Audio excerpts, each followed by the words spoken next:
सदाशिवसमारम्भां शङ्कराचार्यमध्यमाम् अस्मदाचार्यपर्यन्तां वन्दे गुरुपरम्परां वन्दे गुरुपरम्परां वासुदेवेन्द्रयोगीन्द्रं नत्वा ज्ञानप्रदं गुरुं मुमुक्षूणां हितार्थाय तत्त्वबोधो विधीयते। तत्त्वविवेकः कः? आत्मा सत्यं तदन्यत् सर्वं मिथ्या इति। आत्मा सत्यम तदन्यत् सर्वम मिथ्या। અન્યત સર્વમ આત્માથી અન્ય છે તે અનાત્મા છે. એની આપણે વિચારણા કરી ગયા છીએ અને આખા તત્વબોધ ગ્રંથનું આ સંગ્રહ વાક્ય છે. અને સંગ્રહ વાક્ય છે અર્થાત કે જે ગ્રંથમાં કહેવાનું છે ટૂંકમાં અહીંયા કહી દીધું છે, મુખ્ય સમાચાર જેવું છે. પછી એનો વિસ્તાર આવે છે આગળ. તો આત્મા સત્યમ તદ અન્યત, આત્માથી અન્ય છે એ બધું અનાત્મા છે. એટલે તરત પ્રશ્ન થાય કે આ આત્મા સત્યમ કહ્યું તો એ ખરેખર આત્માનું સ્વરૂપ કેવું છે, આત્મા શું છે, અને એનાથી અન્ય કહ્યું તો અન્ય એટલે શું, અન્યમાં કઈ કઈ વસ્તુ આપણે લેવાની, આત્મા સિવાયનું અન્ય એટલે કઈ કઈ વસ્તુ એમાં આવે, તો કે અનાત્મા એટલે શું. એટલે હવે પ્રશ્ન એ થાય છે કે આત્મા એટલે શું, અને એ જ પ્રશ્નમાં બીજો અંદર ગણી લેવાનું કે અનાત્મા એટલે શું. આત્મા અને અનાત્મા બંનેની વિચારણા અહીંયા કરવાની છે. એટલે હવે પછીનો જે પ્રશ્ન હતો, આત્મા કહ, આત્મા એટલે શું. તો હવે આત્મા એટલે શું, તો એનું નિરૂપણ બે પ્રકારે કરવામાં આવે છે. એક તો નિષેધ મુખે અથવા વ્યતિરેક રૂપથી, અને એક અન્વય રૂપથી અથવા વિધિમુખથી. કે આત્મા આ જણાય છે ને એવો આત્મા નથી, કે આ વસ્તુ આવી નથી એવું પહેલાં કહેવામાં, પછી કહેવામાં આવે છે કે આવું છે. તો એ અહીંયા વિચારણા આપણે આની વિચારણા જોતા હતા કે આત્મા કહ, તો એના ઉત્તરમાં જણાવે છે સ્થૂલ સૂક્ષ્મ કારણ શરીરાત, સ્થૂલ સૂક્ષ્મ કારણ શરીરાદ વ્યતિરિક્ત પંચકોશાતીત સન અવસ્થાત્રય સાક્ષી સચ્ચિદાનંદ સ્વરૂપ સન યસ્તિષ્ઠતિ સ આત્મા. આત્માની વ્યાખ્યા કરી દીધી. પહેલાં જો તત્વબોધ ગ્રંથ એ વેદાંતના શબ્દોની બધી વ્યાખ્યા છે. અહીંયા એમાં સ્થૂળ, સૂક્ષ્મ અને કારણ શરીરથી વ્યતિરિક્ત, સ્થૂળ, સૂક્ષ્મ અને કારણ શરીરથી વ્યતિરિક્ત અર્થાત કે જુદો. એટલે જે સ્થૂળ શરીર છે, સૂક્ષ્મ શરીર છે અને કારણ શરીર છે એનાથી જુદો છે આત્મા. પંચકોશથી અતીત, પાંચ કોષ જે છે અન્નમય, પ્રાણમય, મનોમય, વિજ્ઞાનમય અને આનંદમય, એ પાંચ કોષથી અતીત એટલે એનાથી પણ જુદો. અને ત્રણ અવસ્થાનો સાક્ષી, એટલે ત્રણ અવસ્થા એ આત્મા નથી. ત્રણ અવસ્થાનો સાક્ષી એવો સત ચિત આનંદ સ્વરૂપ છે એ આત્મા છે. તો પહેલી જે ત્રણ વાત જણાવી કે શરીર ત્રયથી વ્યતિરિક્ત, ત્રણ શરીરથી જે જુદો છે તો એ આત્મા નથી. એટલે અહીંયા જે આપણે છેલ્લે સમરી રૂપે જોયું હતું કે અનાત્મા એટલે શું, તો કે ત્રણ શરીર, સ્થૂળ, સૂક્ષ્મ અને કારણ, એ ગદ્યમાં જ જણાવી દીધું છે. ત્રણ શરીરના નામ, ત્રણ શરીરથી જુદું, પાંચ કોષ અને ત્રણ અવસ્થા, એમ કહીને 3, 5 અને 3 એમ 11 અનાત્મા છે. આમ કહે તો મુખ્ય ત્રણ વિભાગ, શરીરત્રય, કોષ પંચકમ અને અવસ્થાત્રયમ. અને દરેક વિભાગમાં, પહેલા વિભાગમાં 3, બીજામાં 5 અને અવસ્થાત્રયમાં 3 એમ કહીને 11 જે કહેવામાં આવે છે એ અનાત્મા છે. હવે આ 11ને આપણે સમજવાની આવશ્યકતા છે. શા માટે સમજવાની આવશ્યકતા છે? આપણે જાણવું છે શું? આત્મા જાણવો છે. અને આ બધા શું છે? તો આત્મા નથી. જાણવું છે આત્માને, અને અનાત્માનું વર્ણન કેમ કરો છો? તો એટલા માટે કે તત્વનો બોધ પ્રાપ્ત કરવા માટે તત્વનો વિવેક કરવાનો છે. અને વિવેક કરવો અર્થાત બે વસ્તુ જે ભેગી થઈ ગયેલા જેવી જણાય છે એને જુદી જુદી જાણવાની. કે ઘઉં વીણવા બેઠા હોઈએ તો ઘઉં વીણતા હોઈએ ત્યારે જે ઘઉં વીણે છે એને ઘઉં સિવાયનું શું છે એને ખબર હોવી જોઈએ. પછી પૂછે કે આ જવ જેવું દેખાય છે છોડાવાળું સાથે હોય તો એ કાઢવાનું કે રાખવાનું?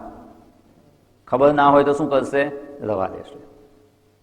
એટલે શું એમાંથી કાઢવાનું છે ને એ પણ ખબર હોવી જોઈએ. કાંકરા હોય તો એને કાઢવાના, આખા જવ લઈ ગયા હોય તો એને કાઢવાના, એના ફોતરા લઈ ગયા હોય તો કાઢવાના, પ્લાસ્ટિકના દોરા વચ્ચે આવે તો એ કાઢવાનું.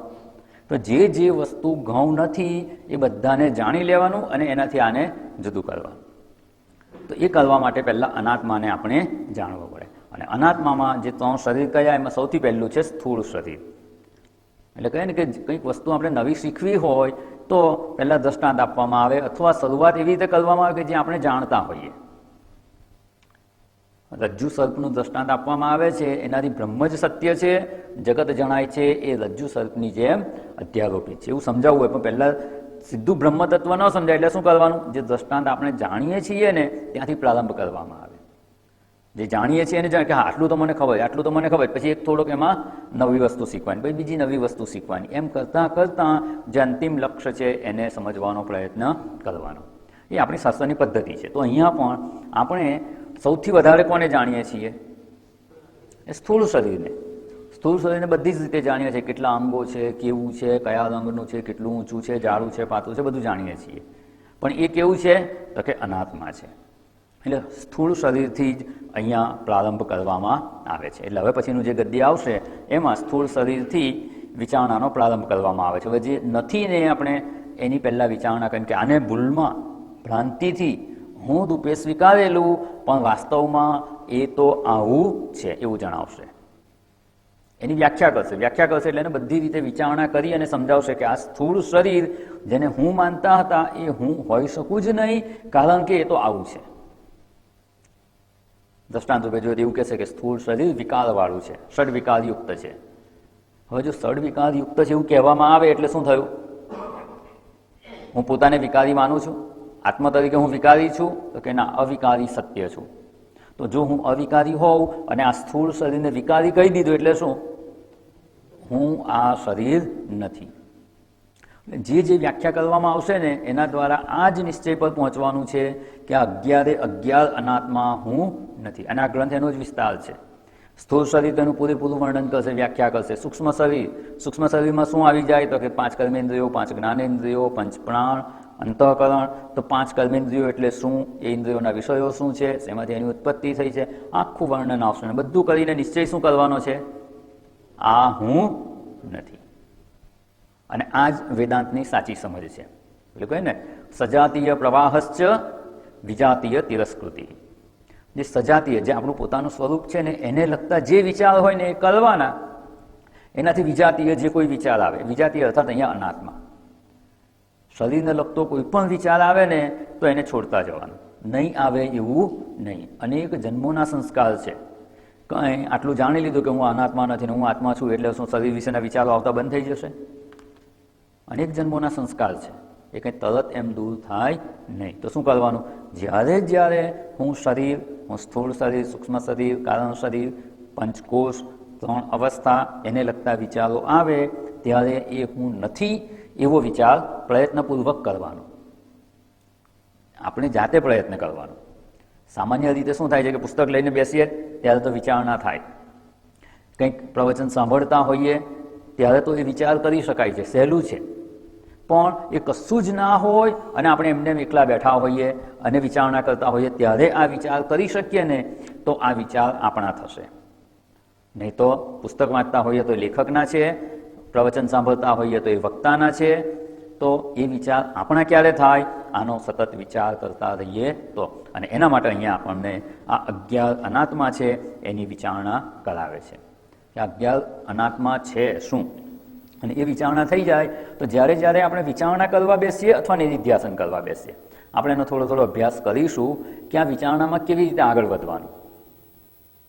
અને એ વિચારણા જો આપણે કરી શકીએ તો જ આ વેદાંતનું જ્ઞાન આત્મસાત થયું છે એવું કહેવાય. એટલે આ જે 3 વિભાગ મુખ્ય કયા?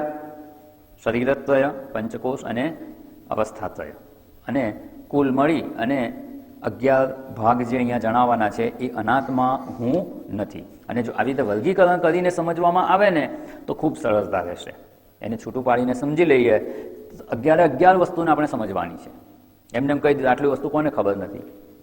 બધાને ખબર છે. તો ગ્રંથમાં આટલી બધી વિચારણા છે એના માટે છે. બસ આ જ વિચારણા છે ગ્રંથમાં. આ જે અનાત્મા છે ને, અનાત્માનું જ વર્ણન હવે શરૂ થઈ જશે અને ખૂબ વિસ્તારપૂર્વક વિચારણા કરી અને આ નિશ્ચય કરવાનો છે કે આ અનાત્મા હું નથી. એ વિચારણા કરી શકીએ એટલે હવે આગળ માર્ગદર્શન આપવામાં છે એ આપણે સમજવાનો પ્રયત્ન કરીએ. સ્થૂળ શરીર, જે શરીરત્રય કહ્યું એમાં સ્થૂળ, સૂક્ષ્મ અને કારણ, એ તો ગદ્યમાં જ આપણને કહેવામાં આવેલું છે. સ્થૂળ, સૂક્ષ્મ, કારણ, શરીરાદ વ્યતિરિક્ત. તો આ 3 શરીરમાં પહેલું શરીર છે સ્થૂળ શરીર. પછી નામ નથી આપ્યા, શરીરમાં નામ જણાવી દીધા છે સ્થૂળ, સૂક્ષ્મ અને કારણ. પછી પંચકોશ એટલું જ કહી દીધું, 5 કોષના નામ નથી લખ્યા, 3 અવસ્થાના નામ પણ નથી લખ્યા, અવસ્થાત્રય સાક્ષી. તો અહીંયા જે અનાત્માની વિચારણા થાય એટલે શિષ્યનો પ્રશ્ન છે અહીંયા, સ્થૂળ શરીર જેને કહેવામાં આવે છે એ સમજાવો. એટલે સ્થૂળ શરીરમ કિમ, સ્થૂળ શરીરમ કિમ. હવે એના ઉત્તર રૂપે જણાવે છે. સરસ મોટું ગદ્ય છે અને વિસ્તારપૂર્વક વિચારણા છે. પંચીકૃત પંચમહાભૂતૈઃ કૃતમ સત્કર્મજન્યમ સુખ દુઃખ આદિ ભોગાયતનમ સુખ દુઃખાદિ ભોગાયતનમ શરીરમ અસ્તિ જાયતે વર્ધતે વિપરિણમતે અપક્ષીયતે વિનશ્યતિ ઇતિ ષડ્વિકારવત એતત સ્થૂલ શરીરમ. ખૂબ સુંદર અહીંયા વિચારણા છે. Non two unknown. સ્થૂળ શરીરને જાણીએ છીએ, સૂક્ષ્મ શરીરને થોડુંક જાણીએ છીએ, કારણ શરીરને જાણતા નથી. એને સમજવાનું છે. તો જે જાણીએ છીએ ત્યાંથી પ્રારંભ કરી અને આગળ લઈ જાય છે આપણને. તો આ સ્થૂળ શરીરને શા માટે જાણવાનું? કે અનાત્મા જે છે તે કેવું છે? તદ અન્યત સર્વમ મિથ્યા. મિથ્યાને દ્રષ્ટિકોણને યાદ રાખવાનો. ખાસ આપણે જ્યારે મિથ્યા શબ્દ સમજતા હતા, આત્મા સત્યમ તદ અન્યત સર્વમ મિથ્યા, ખૂબ વિસ્તારપૂર્વક એને સમજવાનો પ્રયત્ન કર્યો છે કે વેદાંતમાં આ જે વિશેષ પરિભાષાનો શબ્દ છે મિથ્યા, એને આપણે વિસ્તારપૂર્વક સમજી ગયા છીએ. મિથ્યા અર્થાત જે સ્વતંત્ર અસ્તિત્વવાળું નથી. નથી એવું પણ ન કહેવાય, છે પણ કેવું છે? સ્વતંત્ર અસ્તિત્વવાળું નથી.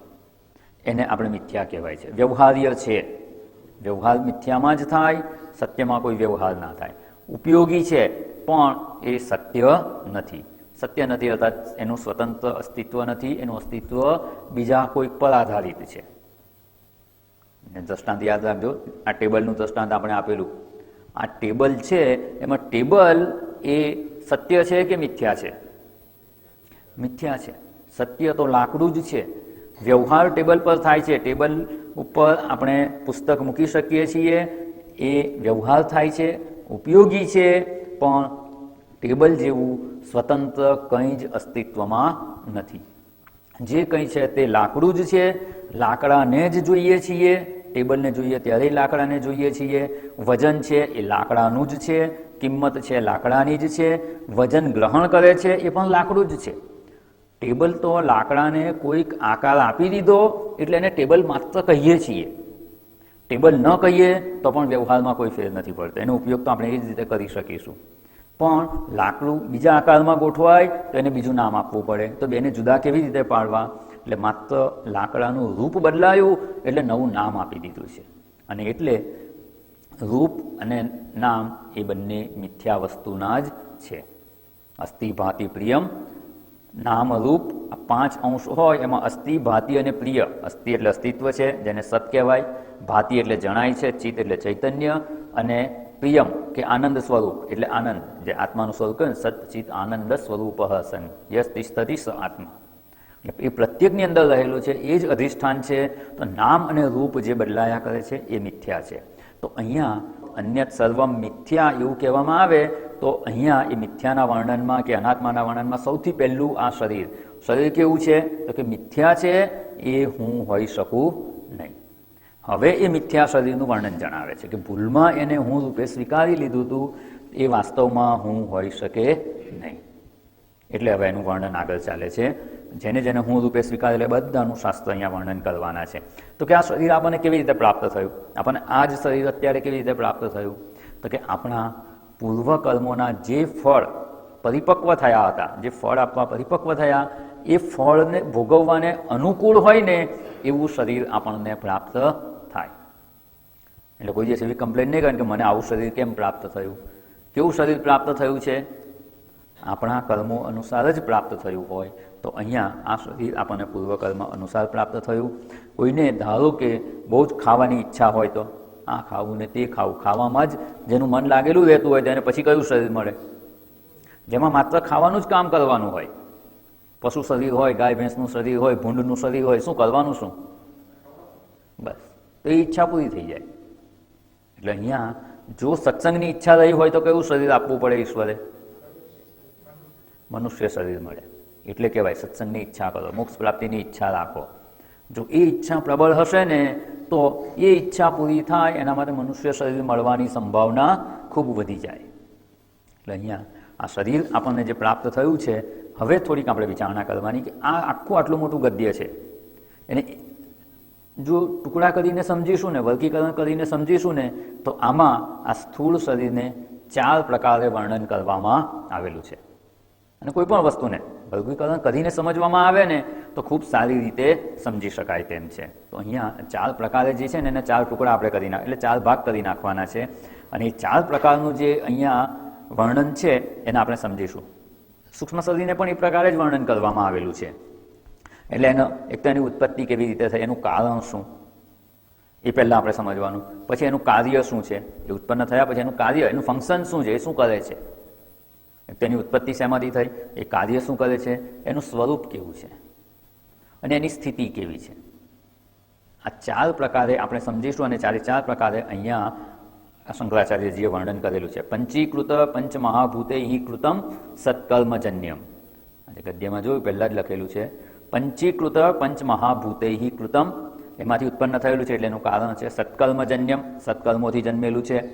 સુખ દુઃખ આદિ ભોગાયતનમ. આ બધા શબ્દો આપણે સમજીશું. પંચીકૃત થવું એટલે શું, ટૂંકમાં સમજીશું. આગળ આ જ ગ્રંથમાં વિશેષ વ્યાખ્યા આવવાની છે, આખા પંચીકરણની પ્રક્રિયા સમજાવવાના છે.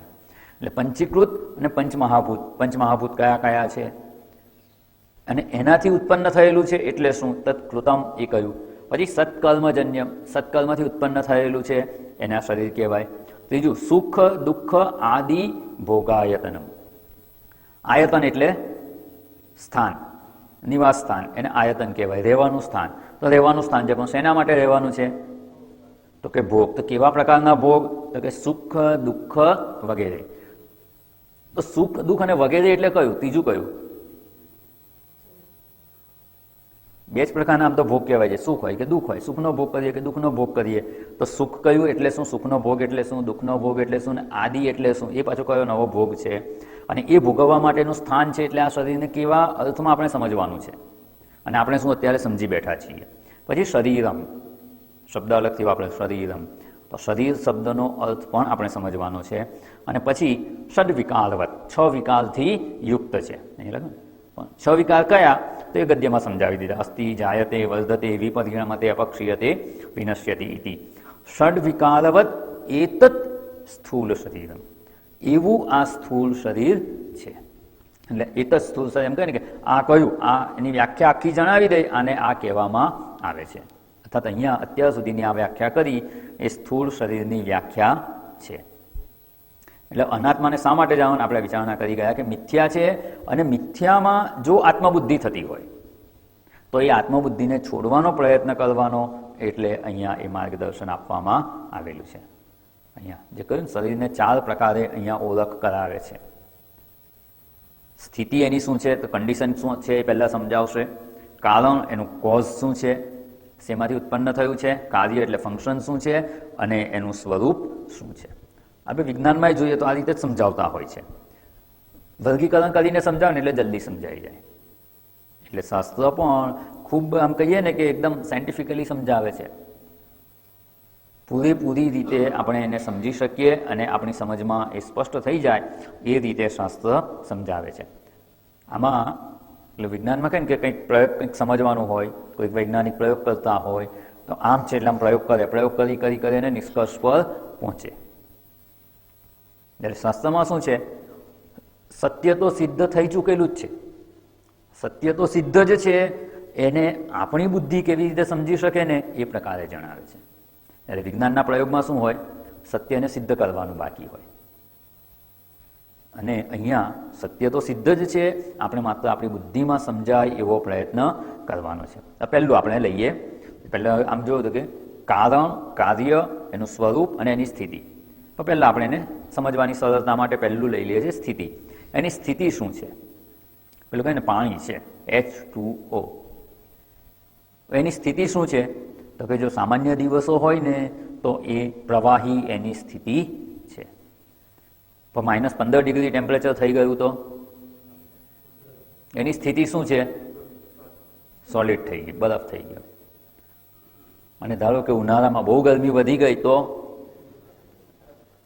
વરાળ થઈ ગઈ, એની સ્થિતિ બદલાઈ ગઈ. તો અત્યારે એની સ્થિતિ કઈ છે? એવી રીતે અહીંયા જે આ શરીરત્રયની વિચારણા ચાલે છે એમાં જે પહેલું સ્થૂળ શરીર છે એની સ્થિતિ શું છે તેના નામથી જ સ્પષ્ટ છે. કેવું છે એ? સ્થૂળ છે. આ સ્થૂળ શબ્દને સમજવાનું. જે વિજ્ઞાનની ભાષામાં સ્થૂળ કહીએ છીએ એવો અર્થ નથી. શાસ્ત્રની પરિભાષા જુદી છે.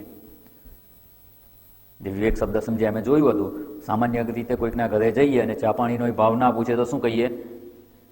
ચા પાણીનો વિવેક નથી. પણ શાસ્ત્રની ભાષામાં એનો અર્થ બદલાઈ જાય. નિત્ય અને અનિત્યને જુદા જાણવા એને વિવેક કહેવામાં આવે છે. એવી રીતે અહીંયા જ્યારે સ્થૂળ કહેવામાં આવે તો એ સ્થૂળનો અર્થ શું છે એને આપણે સમજવાનો પ્રયત્ન કરવાનો છે કે સ્થૂળ એટલે શું. શાસ્ત્ર જણાવે છે સ્થૂળ કોને કહેવાય તો કે જેમાં ઇન્દ્રિયનો વ્યાપાર થઈ શકે એને સ્થૂળ કહેવાય. એકદમ સરળ વ્યાખ્યા. શાસ્ત્રનો શબ્દ કહે તો ઇન્દ્રિય ગોચર હોય એને સ્થૂળ કહેવાય. ગોચર એટલે શું? ત્યાં એની પ્રવૃત્તિ થાય. ગોચરની જમીન હોય ને, શબ્દ સાંભળ્યો છે ને, ગામમાં ગોચરની જમીન હોય ત્યાં શું હોય?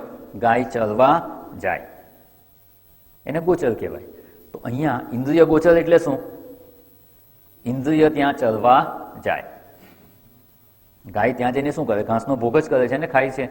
તો ઇન્દ્રિયો જ્યાં જ્યાં પોતાના વિષયનો ભોગ કરવા જઈ શકે એ બધાને ઇન્દ્રિય ગોચર કહેવાય. અહીંયા સ્થૂળ શબ્દને આપણે સમજીએ છીએ. સ્થૂળ કોને કહેવાય? આ શરીર કેવું છે? સ્થૂળ શરીર કયું છે? તો સ્થૂળનો અર્થ સમજી લેવાની આવશ્યકતા છે. અને આ શરીર આપણું સ્થૂળ છે, એવી રીતે સ્થૂળ જગત પણ છે. આપણે સ્થૂળ શબ્દને સમજીશું એટલે આ શરીર પણ સમજાઈ જશે અને જગત પણ સમજાઈ જશે. તો આ સ્થૂળ એટલે શું? તો કે ઇન્દ્રિય ગોચર હોવું એ એનું સ્થૂળતા છે, કે સ્થૂળ હોવાપણું છે. તો અહીંયા આ શરીર ઇન્દ્રિય ગોચર છે કે નહીં? ઇન્દ્રિયો કેટલી છે આપણી? 5 કર્મેન્દ્રિયો જગતના વિષયોનું જ્ઞાન પ્રાપ્ત કરે છે. અને એના 5 વિષયો છે શબ્દ, સ્પર્શ, રૂપ, રસ અને ગંધ. શબ્દને જાણવા માટે શ્રવણેન્દ્રિય છે. તો અહીંયા જ્યારે સ્થૂળ કહેવામાં આવે ને એટલે શું? આ 5માંથી કોઈ પણ એક ઇન્દ્રિય દ્વારા પણ જો જણાય એવું હોય ને તો એને સ્થૂળ કહેવામાં આવે છે. આપણે સામાન્ય રીતે શું કે જે વસ્તુ જણાય છે, આંખે દેખાય એને સ્થૂળ કહીએ છીએ. આંખે ના જણાય એને સૂક્ષ્મ કહી દે છે કે સ્થૂળ નથી માનતા. પણ એવું નથી. અહીંયા આપણે અધ્યયન કરી રહ્યા છીએ. આ જે વસ્તુ આપણને આંખે દેખાય છે એ તો સ્થૂળ છે જ. મારું શરીર દેખાય છે કે નહીં? અત્યારે દેખાય છે. તો આ શરીર કેવું છે? સ્થૂળ. હમણાં મોરનો ટહુકો થાય તો મોરનો ટહુકો સંભળાય તો એ શું કહેવાશે? સ્થૂળ કે સૂક્ષ્મ? સૂક્ષ્મ. કેવી રીતે સૂક્ષ્મ કહેવાય? 5 ઇન્દ્રિયોમાંથી કોઈ પણ ઇન્દ્રિયોનો વિષય થાય ને તો એને શું કહેવાય? એને સ્થૂળ કહેવાય. શ્રવણેન્દ્રિય દ્વારા સંભળાયો ને અવાજ, એ સ્થૂળ જ કહેવાય. શાસ્ત્રની ભાષામાં સ્થૂળ કહેવાય. એટલે મેં કહ્યું કે આની વિશેષ વિચારણા કરી અને એનો અર્થ સમજવાની આવશ્યકતા છે. જે રીતે અહીંયા જે 5 ઇન્દ્રિયો કહે ને, એટલે આખું જગત 5 વિભાગમાં વહેંચાયેલું જ છે. કાં તો ચક્ષુ ઇન્દ્રિય દ્વારા જણાય, ક્યાં શ્રવણેન્દ્રિય દ્વારા જણાય, કાં તો પછી સ્પર્શેન્દ્રિય દ્વારા, રસનાઇન્દ્રિય દ્વારા કે ઘ્રાણેન્દ્રિય દ્વારા. 5માંથી કોઈ પણ ઇન્દ્રિય દ્વારા કંઈ પણ જણાય ને તો એને સ્થૂળ કહેવાય. અહીંયા બેઠા છીએ અને કોઈ જો અગરબત્તી પ્રગટાવે અને અગરબત્તીની સુગંધ આવી, હોલમાં નથી, ઓફિસમાં પ્રગટાવી છે, પવન આ બાજુનો હોય અને જો એની સુગંધ આવે તો અગરબત્તીની સુગંધ શું કહેવાશે? હવે સ્થૂળ કહેવાશે. એવી રીતે આ જે આપણું સ્થૂળ શરીર છે ને, એમાં 5 ઇન્દ્રિયોનો પ્રવેશ છે. 5 ઇન્દ્રિયો દ્વારા જાણી શકાય છે.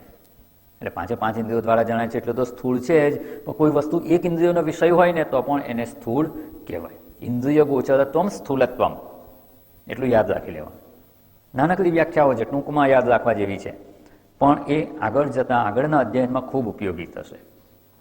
એટલે અહીંયા આમ કહીએ ને કે આ તત્વબોધ છે ને આપણા ફંડાસ ક્લિયર કરી આપે. આપણા ફંડામેન્ટલ્સ ક્લિયર હોવા જોઈએ. મૂળભૂત જે કોન્સેપ્ટ છે ને એ સ્પષ્ટ થવા જોઈએ. એટલે અહીંયા સ્થૂળ શરીરની વાત કરી કે એતત સ્થૂળ શરીરમ, એટલે એની સ્થિતિ શું છે તો કે સ્થૂળતા. સ્થૂળ કોને કહેવાય? તો કે જે ઇન્દ્રિય ગોચર છે એને સ્થૂળ કહેવાય. પહેલું, આ શરીર આંખથી જણાય છે તો કે જણાય છે. આંખથી જોઈને ખબર પડે છે કે જાડું છે કે પાતળું છે, ઊંચું છે કે નીચું છે, કાળું છે, ધોળું છે, સકલ છે, વિકલ છે, અંગો બધા યોગ્ય છે કે વિકલાંગ છે, આ બધી જ ખબર પડે છે. તો એ આંખથી જણાય છે, આંખનો વિષય થયો એટલે સ્થૂળ. શબ્દોનો વિષય થાય છે કે નહીં તો કે હા થાય છે. અમુક વાર આપણે બેઠા હોઈએ બાજુની રૂમમાં કે રસ્તા પર કોઈ આમ સ્પીડમાં ચાલતો હોય, ધબ ધબ ધબ, આપણે જે લિફ્ટનો બ્રિજ છે ને, ઘણા લોકો ખાસ અવાજ થાય એવી રીતે ચાલતા હોય. એટલે આપણે રૂમમાં બેઠા હોય તો એ ખબર પડે કે કોઈ બ્રિજ પર ચાલે છે. ધબ ધબ ધબ અવાજ કરીને ચાલે છે એટલે ખબર પડે કે કોઈક જાય છે, કોઈક સ્થૂળ શરીર ગયું, અવાજ સંભળાયો, શ્રવણેન્દ્રિયનો વિષય છે. પછી ધારો કે આ શરીરમાં શિયાળો બહુ હોય, ઠંડી ખૂબ છે, 2-3 દિવસ નાહ્યા ના હોય અને સ્પ્રે છાંટીને આવે તો 2-3 દિવસ નાહ્યા ના હોય તોય ગંધ આવે, અને સ્પ્રે છાંટેલું હોય તોય એની ગંધ આવે. શરીરમાં ગંધ છે. અને ઘણીવાર એવું થાય, અમુક વાર ફાયદો પણ થાય, 2-3 દિવસ ના નાય તો.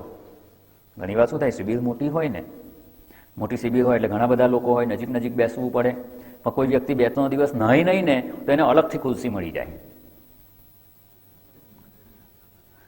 આજુબાજુ વાળાને ખબર પડી જાય કે આ સ્પ્રે છાંટે છે એટલે નાહ્યા નથી, એટલે 2-2 ખુરશી છોડીને જ બધા બેસે, એટલે અલગથી ખુરશી મળે.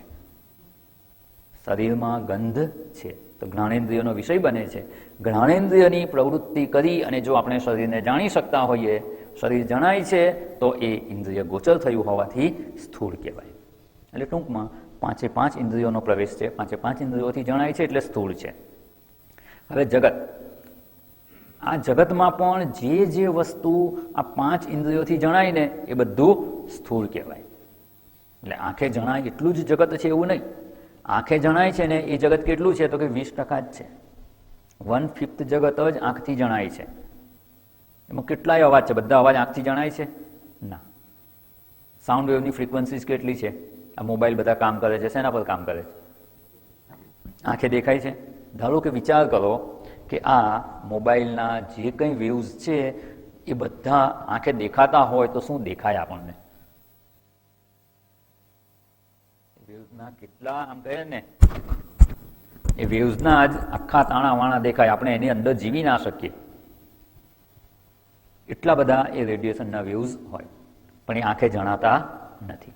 આપણા કાન પણ એને સાંભળી શકતા નથી. કાનની પણ મર્યાદા છે. અમુક જ ફ્રીક્વન્સીના અવાજ આપણે સાંભળી શકીએ. તો અહીંયા એ પાછું 20% જગત એમાં આવી ગયું. એટલે 5 ઇન્દ્રિયો છે, 5/5ના 20% ગણીએ તો શબ્દ, સ્પર્શ, રૂપ, રસ અને ગંધ, 5 વિષયોના રૂપે આખું જગત રહેલું છે. 5 ઇન્દ્રિયમાંથી કોઈ પણ ઇન્દ્રિયથી જો જણાય તો એ સ્થૂળ જગતમાં જ આવી ગયું. એટલે અહીંયા એતત સ્થૂલ શરીરમ. એ એની સ્થિતિ છે.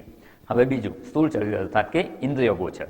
બીજું આ એક વિશેષ અહીંયા સ્પષ્ટતા કરી છે કે ઇન્દ્રિય ગોચર એટલે શું? આપણી ઇન્દ્રિયો તો જાણે જ છે, પણ અન્યની ઇન્દ્રિયો પણ જાણી શકે. આ શરીરને હું તો જોઈ જ શકું છું, હું તો ઇન્દ્રિયોથી અનુભવ કરી જ શકું છું, અન્ય વ્યક્તિ પણ આ શરીરને જોઈ શકે છે. આ વિશેષ સ્પષ્ટતા એટલા માટે કે હવે પછી જે સૂક્ષ્મ શરીરનું વર્ણન આવશે ને એમાં આપણે જાણી શકીએ છીએ આપણા સૂક્ષ્મ શરીરને, અન્ય વ્યક્તિ આપણા સૂક્ષ્મ શરીરને જાણી શકે નહીં. એ વિચારણા ત્યાં આવવાની છે. એટલે અહીંયા સ્પષ્ટતા અત્યારે કરવાની કે આ જે સ્થૂળ શરીર છે, ઇન્દ્રિય ગોચર છે, એ આપણે પણ જાણીએ છીએ અને અન્ય વ્યક્તિ પણ એને જાણી શકે, તો એને સ્થૂળ શરીર કહેવાય. એટલે પહેલાં વ્યાખ્યા જોઈ, એમાં થોડી સ્પષ્ટતા કરી લીધી. તો અહીંયા આ સ્થૂળની વ્યાખ્યા આપણે જોઈ. 5 ઇન્દ્રિયો દ્વારા જે કંઈ જણાય ને એ બધું જ સ્થૂળ કહેવાય. અને અહીંયા ખાલી નામ લખેલા છે, ચક્ષુ, શ્રોત્ર, ત્વચા, રસના અને ઘ્રાણ. તો એ આ શરીર સ્થૂળ શરીર છે, એ એની સ્થિતિ થઈ. હવે બીજું છે કારણ કે કોઝ. આ સ્થૂળ શરીરની ઉત્પત્તિનું કારણ શું? જે ગદ્યમાં જણાવવામાં આવે છે. તો અહીંયા કારણ 2 પ્રકારે હોય. પ્રત્યેક વસ્તુમાં આપણે દ્રષ્ટાંત લઈને સમજવાનો પ્રયત્ન કરીશું કે કોઈ પણ વસ્તુ હોય ને એનું કારણ 2 હોય. એક સામાન્ય કારણ હોય અને એક વિશેષ કારણ હોય. તો અહીંયા આ ગદ્યમાં સામાન્ય કારણની પણ વિચારણા છે અને વિશેષ કારણની પણ વિચારણા જણાવવામાં આવેલી છે. તો સામાન્ય કારણ શું? તો કે ગદ્યનો પહેલો જ શબ્દ પંચીકૃત પંચમહાભૂતૈ કૃતમ. આ શરીર બનેલું છે શેમાંથી? તો કે પંચીકૃત પંચમહાભૂતમાંથી ઉત્પન્ન થયેલું છે. આનો થોડો વિશેષ અર્થ છે, આપણે સમજીશું કે બધાના શરીર તો કે જુદા જુદા જણાય છે ને, તો કે બધાના શરીર જુદા જુદા જણાય છતાં બધાને બનાવવાનું મટીરિયલ શું? પંચમહાભૂત. એક જ મટીરિયલમાંથી બનેલું છે. પંચમહાભૂતમાંથી જ બધાના શરીર બનેલા છે, છતાં વિશેષતા જણાય છે. તો વિશેષતા શેને કારણે છે? તો કે વિશેષ કારણને લીધે. સામાન્ય કારણ એક સરખું છે, વિશેષ કારણ જુદા જુદા હોઈ શકે. જો દ્રષ્ટાંત રૂપે જોવું હોય તો એવું કહી શકાય કે મકાન બનાવવામાં સામાન્ય કારણ શું? એક મકાન બનાવવું છે. શું જોઈએ આપણે? રેતી, ઈંટ, સિમેન્ટ, આ બધી વસ્તુઓ જોઈએ, સ્ટીલના સળિયા. હવે કોઈ પણ મકાન હોય એમાં આ વસ્તુ હોય કે નહીં? તો આ જે કારણ છે ને બધા જેને લીધે મકાન બની શકે છે એને શું કહેવાશે? સામાન્ય કારણ. બધા જ મકાનમાં હોય અને છતાં મકાન બની જાય પછી એ મકાન જોવામાં કેવા લાગે છે? જુદા જુદા. અને ખાસ આજકાલ તો એવા આર્કિટેક્ટ હોય કે તમે એમની પાસે જાઓ ને એટલે તમારું મકાન યુનિક જ બનાવે. એવું પહેલાં કોઈનું ના બન્યું હોય ને એવી ડિઝાઇન આપે. એટલે જે મકાન બની ગયા પછી જે ભિન્નતા જણાય છે, કેમ ભિન્નતા જણાય છે? તો કે એક જ પ્રકારના મટીરિયલમાંથી બધા મકાન બનતા હોવા છતાં દરેકનો પ્લાન કેવો હોય છે? જુદો જુદો હોય. કોઈ કહેશે મારે આવું બાણું જોઈએ, કોઈ કહેશે મારે આ દિશામાં બાણું જોઈએ, કોઈ કહેશે મારે આવી બારી જોઈએ, કોઈ કહેશે મારે આવા સોફા જોઈએ. તો અંદરનું ફર્નિચર અને મકાનની ડિઝાઇન એ જે વાપરનાર છે એની ઈચ્છા પ્રમાણે પ્લાન બદલાતો રહે છે અને એટલે બનેલા મકાન જુદા જુદા જણાય છે. તો અહીંયા જે પ્લાન અને ડિઝાઇન જુદી હોય છે એને વિશેષ કારણ કહેવામાં આવે છે. આ વિશેષ કારણ એને પણ અહીંયા સમજાવવાના છે. અત્યારે આપણે જોઈએ સામાન્ય કારણ, અને એમાં દ્રષ્ટાંત જોયું. મકાન બનાવવામાં રેતી, ઈંટ, સિમેન્ટ આ બધી વસ્તુ વપરાય છે અને એમાંથી જ મકાન બને છે. તત્કૃતમ તો એ સામાન્ય કારણ છે.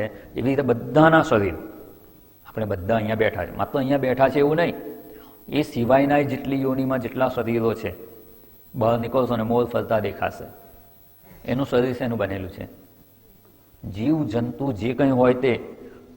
અને એક સામાન્ય જીવજંતુથી લઈ અને દેવલોક પર્યંતના જેટલા યોનિમાં જેટલા પણ શરીરો છે એ બધા શેમાંથી બનેલા છે? પંચમહાભૂતમાંથી. એટલે પંચમહાભૂતે હિ કૃતમ, પંચમહાભૂતમાંથી બનેલા છે. એટલે મૂળ કારણ તો એ જ છે. આ જ વસ્તુને દરેક જુદી જુદી રીતે સમજાવે છે. વિજ્ઞાનમાં કહીશું તો શું કહેશે કે બેઝિક એલિમેન્ટ્સ છે. પિરિયોડિકલ ટેબલ જેલું હોય, પિરિયોડિકલ ટેબલમાં કેટલા એલિમેન્ટ્સ છે? પહેલાં ભણાવતા હતા 105 છે, પછી કે 108 થયા, 110, 115, અત્યારે કેટલા કહે છે? કાલે જ મેં જોયું 118 બેઝિક એલિમેન્ટ્સ છે. બસ એમાંથી આખું જગત બનેલું છે. તો અહીંયા પણ શાસ્ત્રએ આને સિદ્ધ કરેલું જ છે. આ સત્ય સિદ્ધ જ છે અને આપણને જણાવે છે કે બધા જ શરીરો પંચ મહાભૂતમાંથી બનેલા છે. તો આ પાંચ મહાભૂત કયા છે? કયા કયા છે?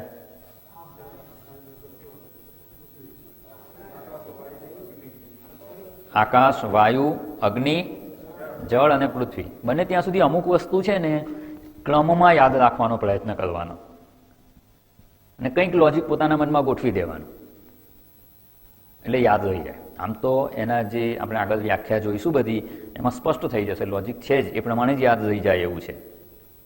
પૂર્વે આપણે એક વિચારણા જોઈ હતી પંચમહાયજ્ઞ, યાદ છે? પંચમહાયજ્ઞ જે નિત્ય કર્મમાં આવે એને યાદ રાખવા શું કરવાનું? સૌથી પહેલું તો કે બ્રહ્મયજ્ઞ, સૌથી શ્રેષ્ઠ બ્રહ્મ તત્વ, પછી દેવયજ્ઞ, એના પછી પિતૃયજ્ઞ. હું બોલતો જઈશ ને યાદ આવતું જશે અને એ ક્રમમાં જ યાદ રહી જાય એવો પ્રયત્ન કરીએ તો બ્રહ્મયજ્ઞ, પછી દેવયજ્ઞ, દેવથી પછી નીચે પિતૃયજ્ઞ, પિતૃયજ્ઞથી નીચે મનુષ્યયજ્ઞ અથવા નૃયજ્ઞ, નૃ એટલે પણ મનુષ્ય, અને એનાથી નીચે ભૂતયજ્ઞ. મનુષ્ય કરતાં નિમ્નતર યોનિના જે ભૂતો કે જીવો છે એને ભૂતયજ્ઞ. આવી રીતે યાદ રાખીએ તો રહી જાય. એવી રીતે અહીંયા પણ આકાશ સૌથી સૂક્ષ્મ છે, આકાશ પછી વાયુ, વાયુ પછી અગ્નિ. દરેકમાં એક એક ગુણ વધતા જાય છે. આકાશમાં માત્ર શબ્દ ગુણ છે, વાયુમાં શબ્દ અને સ્પર્શ છે. પેલું વાવાઝોડું આવતું હોય ને તમે બારી સહેજ આટલી જ ખુલ્લી હોય તો અવાજ આવે કે નહીં? એટલે આકાશનો ગુણ પણ વાયુમાં છે, એમાં રૂપ નથી. પછી જ્યારે અગ્નિ કહીએ એટલે એમાં ત્રીજો ગુણ ઉમેરાય છે, રૂપ. પગ પગ પગ અવાજ પણ છે, સ્પર્શ પણ છે અને રૂપ પણ છે. જળમાં રસ ગુણ ઉમેરાય છે અને પૃથ્વીમાં ગંધ ગુણ. પૃથ્વીમાં પાંચે પાંચ ગુણ છે. એટલે આવી રીતે આકાશ, વાયુ, અગ્નિ, જળ અને પૃથ્વી આ પંચ મહાભૂત છે. આમાં મોટાભાગની માહિતી છે આપણને, પણ જ્યારે આને પ્રારંભિક ગ્રંથ અને પ્રકરણ ગ્રંથ તરીકે આપણે અધ્યયન કરીએ ત્યારે આ બધાને ફરીથી એકવાર આપણે વિચારણા કરી લઈએ છીએ. એટલે જેટલી માહિતી હોય એને અપડેટ કરવાની, ના હોય એ ડેટા નવો આપણા મનમાં ઉમેરી દે, આપણી સમજમાં એડ કરતા જવાનું હોય એની સ્પષ્ટતા થતી જશે. એટલે જેને કંઈ જ ખબર નથી ને એ વ્યક્તિ પણ જો આ તત્વબોધ ગ્રંથનું આ રીતે અધ્યયન કરે તો બધા જ વેદાંતના કોન્સેપ્ટ ક્લિયર થઈ જાય અને સ્પષ્ટ સમજ પ્રાપ્ત થઈ જાય. એટલે અહીંયા આ દરેક સ્થૂળ શરીરનું રો મટીરિયલ શું છે તો કે પંચમહાભૂત, જેને આપણે સામાન્ય કારણ કહીએ છીએ એ તો હોય જ. પછી વિશેષ કારણ જે ઉમેરાય ને એ પ્રકારે વિવિધતા જોવામાં આવે છે. એટલે અહીંયા આકાશ, વાયુ, અગ્નિ, જળ અને પૃથ્વી. એક દ્રષ્ટાને લાડુ, લાડુ બનાવીએ, લાડુમાં પાંચ તત્વ કયા હોય? પહેલું શું હોય? શેનો લોટ હોય? ઘઉંનો. પછી ઘી, પછી ગોળ. આ ત્રણ તો મુખ્ય. પછી આવે એમાં ડ્રાયફ્રૂટ ઉમેરે અને સૌથી ઉપર શું લગાવે? ખસખસ. આ પાંચ વસ્તુ તો હોય જ. હવે ડ્રાયફ્રૂટમાં કયું કેટલું નાખવું વિશેષ કારણ, જે નાખો એવો ટેસ્ટ આવે. પણ આ પાંચ વસ્તુ તો હોય, બનાવીએ એટલે આટલી વસ્તુ તો હોય જ. બસ એવી જ રીતે પ્રત્યેક સ્થૂળ વસ્તુ છે ને એમાં આ પાંચ મહાભૂતો જ કારણ છે, તો એને સ્થૂળ કહેવાય. પંચ મહાભૂતમાંથી બનેલું હોય એને સ્થૂળ કહેવાય. પંચ મહાભૂતની આગળ શબ્દ વાપર્યો છે પંચીકૃત. એનો અર્થ શું થયું? પાંચ ભેગા કરેલા છે. કેવી રીતે ભેગા કરેલા છે, કયા પ્રપોર્શનમાં ભેગા થયા છે એ જુદી વસ્તુ છે. આજે કહ્યું ને સાયન્સમાં કહીએ છીએ પિરિયોડિક ટેબલમાં કાર્બન હોય, ઓક્સિજન હોય, હાઇડ્રોજન હોય, પણ એ કોઈકના 2 પરમાણુ હોય, કોઈકના 3 હોય, કોઈકના 1 હોય. એ કોમ્બિનેશન બદલાઈ જાય ને એટલે કેમિકલ ઇક્વેશન બદલાઈ જાય, આખું પદાર્થ બદલાઈ જાય. એટલે 2 ભાગ હાઇડ્રોજન લઈએ અને 1 ભાગ ઓક્સિજન હોય તો શું કહેવાય? H2 અને O. સોડિયમ જુદું હોય, ક્લોરિન જુદું હોય, બે ભેગું કરીએ તો શું થઈ જાય? સોડિયમ ક્લોરાઇડ એટલે મીઠું થઈ જાય. બસ અહીંયા પણ આપણે આ બધી વસ્તુ ભેગી થઈ જાય. કોમ્બિનેશન પછી જુદું જુદું હોઈ શકે, પણ મૂળભૂત તત્વ તો આ 5 છે. હવે આ શરીરમાં આપણે શોધીએ કે આ 5 તત્વો છે કે નહીં. જેમાંથી બનેલું હોય એમાં હોવું જોઈએ ને. જેમાંથી બનેલું હોય એ 5 તત્વો આમાં હોવા જોઈએ. તો આ શરીરમાં આપણે પૃથ્વી તત્વથી શરૂ કરીએ. પૃથ્વી તત્વ છે કે નહીં? એ સૌથી વધારે એ જ છે, અને એટલે જ પાર્થિવ શરીર કહેવામાં આવે છે. એ તો માછલી હોય, માછલીનું શરીર કેવું છે? જલીય જ. પંચમહાભૂત તો છે જ, પણ એમાં જળ તત્વ વધારે હોય એટલે પાણીમાં રહી શકે. તો આ અન્નમાંથી ઉત્પન્ન થયેલું છે. માતા પિતાએ ખાધેલા અન્નમાંથી જ ગર્ભની ઉત્પત્તિ થઈ છે. ગર્ભમાં છે ત્યારે પણ માતાએ ખાધેલા અન્નમાંથી જ એનું પોષણ થાય છે. બાળકનો જન્મ થાય ત્યારે પણ માતાએ ખાધેલા અન્નમાંથી જ દૂધ ઉત્પન્ન થાય છે, એનાથી આ શરીરની વૃદ્ધિ થાય છે. મોટા થઈએ ત્યારે આપણે અન્ન ખાઈએ છીએ જે પૃથ્વી તત્વમાંથી ઉત્પન્ન થયેલું છે અને શરીરની વૃદ્ધિ થાય છે. અંતે શરીરનો લય થાય ત્યારે એ પણ માટીમાં જ મળી જાય, પૃથ્વી તત્વમાં જ મળી જાય છે. એટલે પૃથ્વી તત્વ તો એમાં છે જ. જળ છે કે નહીં? કેટલા ટકા હોય શરીરમાં જળ? પાણી 70%. 70% પાણી છે, એટલે પાણી પણ છે. અગ્નિ છે કે નહીં? અગ્નિ તત્વ કેટલું હોય? ફેરનહીટમાં ગણીએ તો કેટલું કહેવાય? 98.6 અગ્નિ તત્વ છે. અને એટલું હોવું જ જોઈએ. અને બહારનું ટેમ્પરેચર ગમે એટલું હોય, શરીરનું આ તાપમાન જળવાઈ રહે છે. અત્યારે આપણે અહીંયા કેટલું ટેમ્પરેચર છે ખબર છે? બહાર ભલે 12 ડિગ્રી ટેમ્પરેચર છે, પણ આપણા શરીરનું તો ફિક્સ રહે છે. એ અગ્નિ છે જ. અને આ જ ઇન્સ્ટ્રુમેન્ટ આજે મેં અહીંયા બહાર મૂકેલું છે. બહાર જાઓ ત્યારે જોઈ લેજો કે અત્યારે કેટલું ટેમ્પરેચર છે. એટલે શરીરમાં પૃથ્વી તત્વ જોયું, જળ તત્વ જોયું, અગ્નિ તત્વ પણ છે. એને લીધે જ એ ટકેલું છે. 5 મહાભૂત છે ત્યાં સુધી. અગ્નિ તત્વ નીકળી ગયું તો શરીર ધીમે ધીમે ડીકે થઈને નાશ પામી જાય. પછી વાયુ. વાયુ તત્વ છે કે નહીં? છે. અને નીકળી જાય તો ક્ષણ માત્ર ના ટકે. વાયુ તત્વ પણ છે. પ્રાણ રૂપે આપણે શ્વાસ લઈએ છીએ, ઉચ્છ્વાસ બહાર કાઢીએ છીએ, એટલે એ પણ છે. અને માત્ર એટલું જ નહીં, શરીરના એક એક સાંધામાં વાયુ રહેલો છે. અને એમાં થોડું ઘણું પણ ડિસ્ટર્બન્સ થાય તો શું થાય? સાંધાના દુખાવા થઈ જાય છે. એટલે વાયુ પણ છે. અને આકાશ તત્વ છે કે નહીં? આકાશ તત્વ ક્યાં છે? આ શરીર જે જગ્યા રોકે છે ને, એ શું રોકે છે? આકાશ તત્વ જ છે ને. એટલી જગ્યા રોકે ને, દરેકનું શરીર જગ્યા રોકે. કોઈક શરીર થોડી ઓછી જગ્યા રાખે, કોઈક વધારે રોકે. અને આકાશમાં જ વ્યવહાર થાય છે. આપણે અહીંયા હોલમાં આવીએ અને ક્યાં બેસીએ? કઈ ખુરશી પર બેસીશું? ખાલી હશે એટલે શું? એ ખુરશી પર આકાશ છે. જ્યાં આકાશ હશે ત્યાં જ બેસીશું. જ્યાં આકાશ નહીં જણાય, નહીં જણાય એટલે શું? કોઈક વ્યક્તિ બેઠી છે, ત્યાં આકાશ નથી જણાતું. કોઈક વ્યક્તિ બેઠી છે તો એના ખોળામાં નથી બેસી જતા. જ્યાં આકાશ જણાય છે ત્યાં જ બેસીએ છીએ. એટલે શરીર પણ અમુક જગ્યા રોકે છે, એ આકાશ રોકે છે. શરીર બહાર જગ્યા રોકે છે અને શરીરની અંદર પણ જગ્યા છે. અને કેટલી જગ્યા છે અંદર ખબર છે? થાળીઓની થાળીઓ અંદર રોજ નાખીએ છીએ, પણ એ જગ્યા પૂરાતી નથી. જો જગ્યા ના હોય તો ગુજરાતી થાળી, પંજાબી ડિશિસ ને કઈ કઈ ઇટાલિયન પ્લેટ્સ આવે ને બધું કેટલું આવે છે, એ બધું ક્યાં જાય છે? કંઈક જગ્યા છે તો જ નાખીએ છીએ ને અંદર. પેટમાં હોય ને કોઈક કોઈકને તો બીજે ક્યાં હોય? ઉપર હોય ને, ગેપ હોય ને. ગેપ એટલે શું? ખાલી જગ્યા હોય. મગજમાં હોય કોઈકને. આકાશ છે. 5 મહાભૂત આ શરીરમાં રહેલા છે. શરીરમાં રહેલા છે એવું સિદ્ધ કર્યું.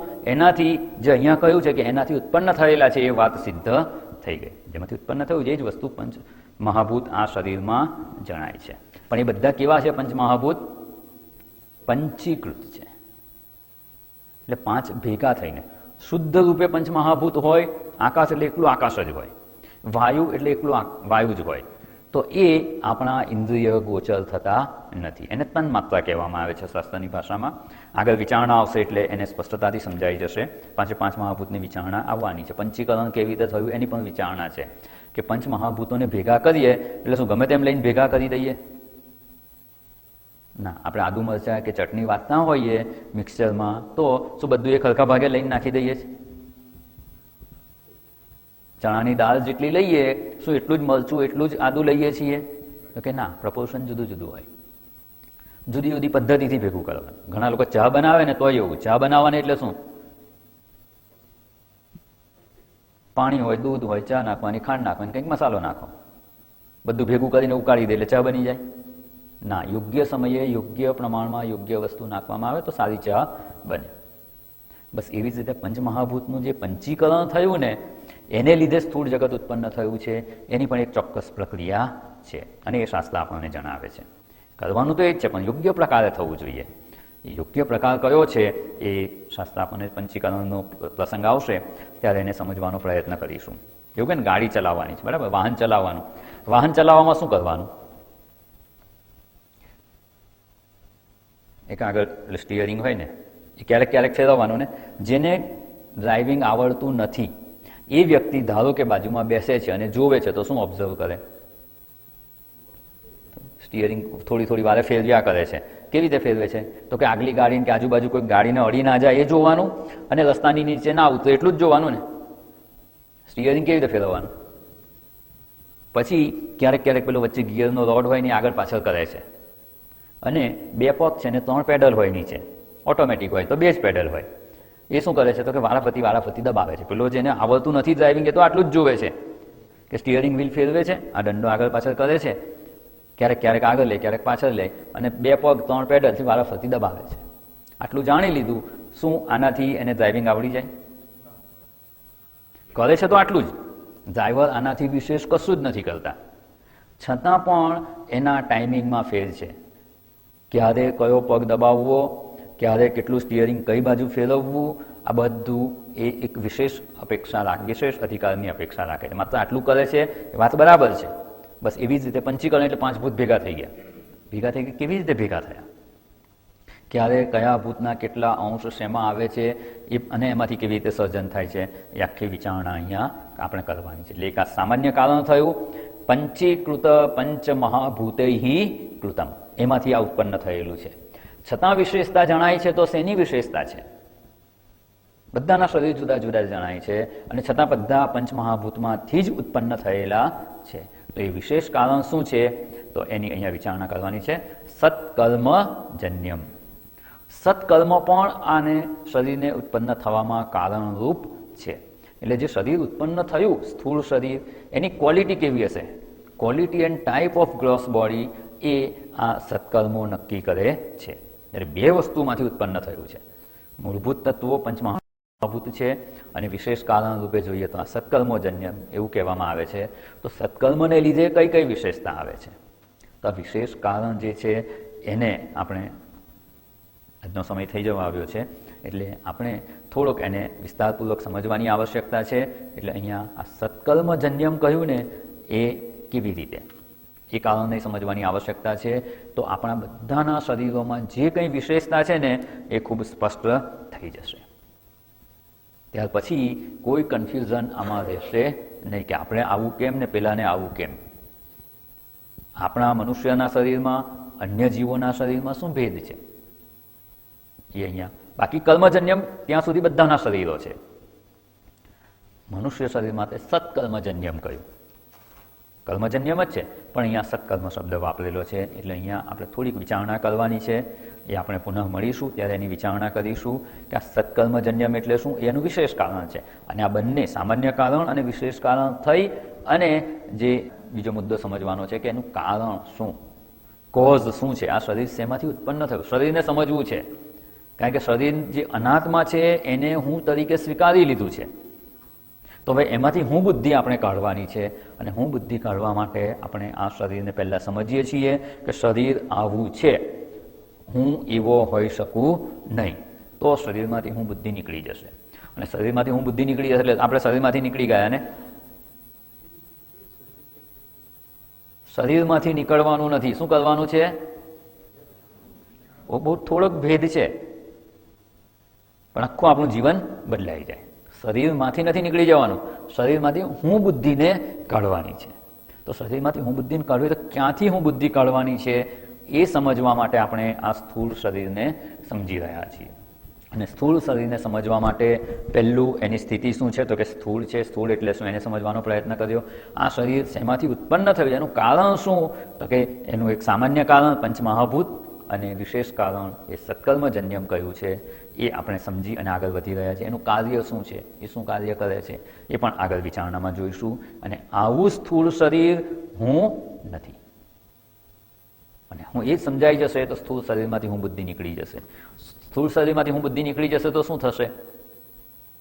તો કે જેને હું માનેલું ને એના દુઃખોથી આપણે દુઃખી થતા હતા, જેને હું નહીં માનીએ તો એના દુઃખોથી આપણે છૂટી જઈશું. જેને જેને શાસ્ત્રની ભાષામાં કહી દેવું કહી શકાય, જેમાં જેમાં અહંતા અને મમતા છે, જેને હું રૂપે માનેલું છે કે મારું માનેલું છે, તો એ જ વસ્તુ જ્યારે કંઈક પ્રકારે દુઃખદાયક થાય ત્યારે આપણે દુઃખી થતા હોઈએ છીએ. એક વ્યક્તિનું મૃત્યુ થયું, એ વ્યક્તિનું મૃત્યુ થયું એ વાસ્તવિકતા છે. એ મૃત્યુથી આપણે દુઃખી થઈએ કે ન થઈએ એનો આધાર શેના પર છે? જો એની સાથે મમત્વથી જોડાયેલા હોય છું ને કે એ મારો આ સંબંધે જોડાયેલા છે, કે મારા પિતા છે, પુત્ર છે, કોઈક પણ સગાવાલા રૂપે કે કોઈક મિત્ર રૂપે ક્યાંક મમત્વથી જોડાયેલા હોઈશું ને તો દુઃખ થશે. અને પરદેશમાં કોઈ વ્યક્તિ મળી ગયા, આપણે ઓળખતાય નથી, તો એ આપણા માટે દુઃખનું કારણ બનશે નહીં. તો મમત્વ, અહંતા અને મમતા જે દુઃખનું કારણ બને છે એમાંથી મુક્ત થવા માટે આપણે આ વિચારણા કરીએ. શરીર હું નથી કે શરીર મારું નથી, તો એના કોઈ પણ દુઃખો મને દુઃખી કરી શકે નહીં. આમ દુઃખ મુક્તિના ઉપાયમાં આપણે ક્રમશઃ આગળ વધી રહ્યા છીએ. શરીરમાંથી હું બુદ્ધિ દૂર કરીએ એટલે મમત્વ દૂર થઈ જશે. અહંતા અને મમતા દૂર કરવા માટે આપણે આ વિચારણા કરવાની છે. શરીર અનાત્મા છે, મિથ્યા છે, એનું સ્વરૂપ શું છે અને એ હું નથી. તો જે વિશેષ કારણની વિચારણા બાકી છે એ આપણે કાલે મળીશું, ત્યારે એની વિચારણામાં આગળ વધીશું. ઓમ પૂર્ણમદ પૂર્ણમિદમ પૂર્ણાત પૂર્ણમુદચ્યતે પૂર્ણસ્ય પૂર્ણમાદાય પૂર્ણમેવાવશિષ્યતે. ઓમ શાંતિ શાંતિ શાંતિ. હરિ ઓમ. શ્રી ગુરુભ્યો નમઃ. હરિ ઓમ.